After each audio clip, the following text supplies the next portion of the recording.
Drop it. Welcome back. So for today, I'm going to share to you Array 5, in which I will discuss and share to you linear search.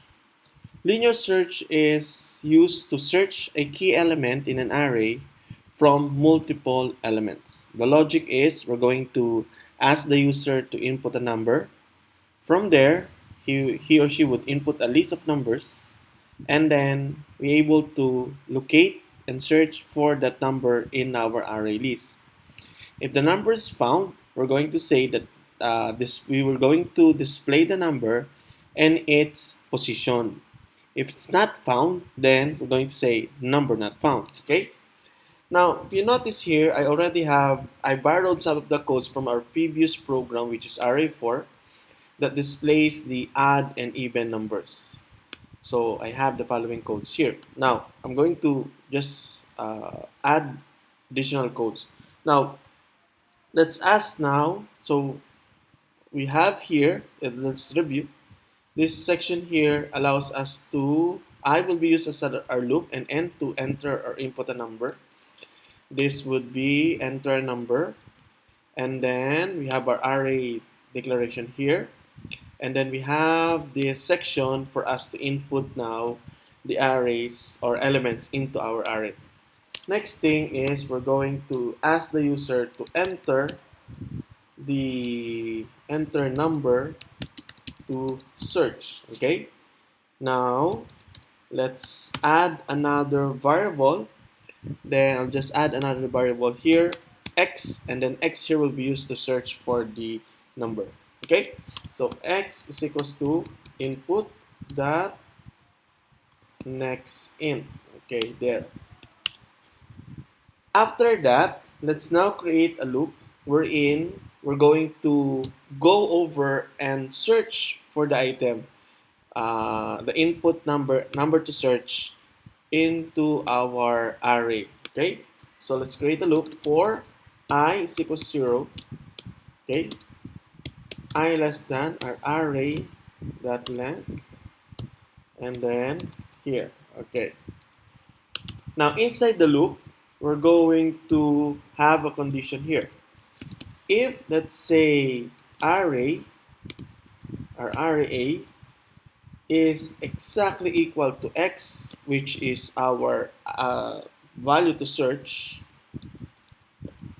then what we're going to do is we're going to print out, say, the number, and let's display that value, which is x. Okay, there is present at position. Okay, so we're going to get the position. Okay, plus. Then here I'm going to use I plus 1. Okay, why I plus 1? Remember, when we create an array, it always starts with 0.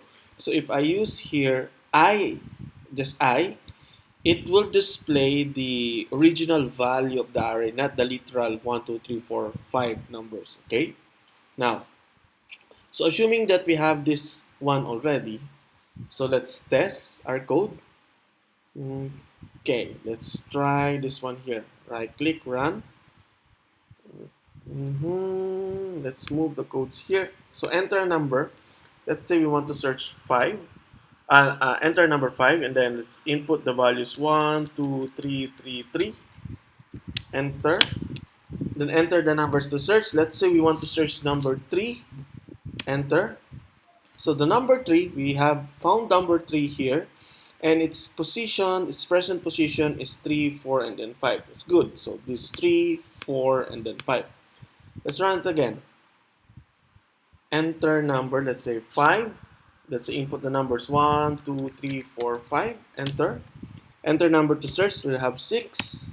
Okay, so it did not return anything because we don't have a condition for that. Now what we could do is, let's create another variable. I'll call this as flag, and then set this as value to set this to 0. So what I'm going to do here is, so if you recall, this is the area where we would check whether the number is present or not.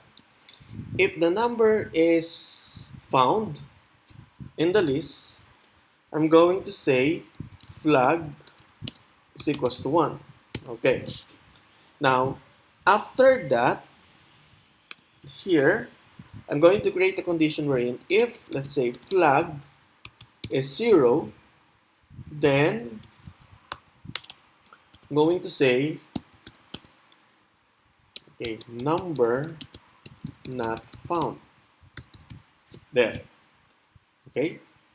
So if in case we have found the number, it will display the position, the value and its position. Then I'm going to change the value of our flag to 1. Just in case the number is not found, the value of flag remains to be 0, and then it would end the loop, and then it will check this particular condition. Okay, so that's one way. You could have another version, but for the meantime, this is my answer. So let's run our code again here. So let's test. Let's input, let's say 5, 1, 2, 2, 3, 4. Now let's enter a number to search. Let's say 2, enter. So it returned, we found the number 2 in our list, and number 2 is present at position 2 and then position 3. Okay, that's good. Let's run our program again. Enter number, let's say 5, 1, 2, 3, 4, and then 5. That's our input. And then enter number to search, let's say 6. So number not found. Okay? So I hope you get the logic behind linear search and its application to arrays. So that's all for this tutorial. Thank you. Have a nice day. Bye.